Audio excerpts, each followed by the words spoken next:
আপনি কি ভেবেছেন আপনার নামাজ দিয়ে আপনি জান্নাতে যাবেন?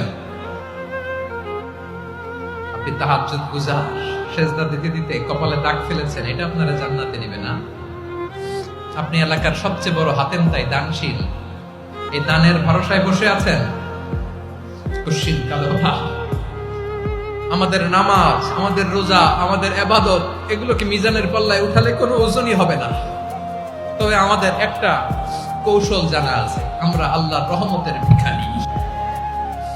আমরা সেদিন আগেই গুনার স্বীকৃতি দিয়ে দেব। আমরা বলবো, আল্লাহ তুমি প্রশ্ন করার আগে তোমার একটা কথা বলি, আমারে কিছু জিজ্ঞেস করো না, আমি সব করেছি। এমন কোন পাপ নাই যে পাপ আমারে দিয়ে হয় নাই।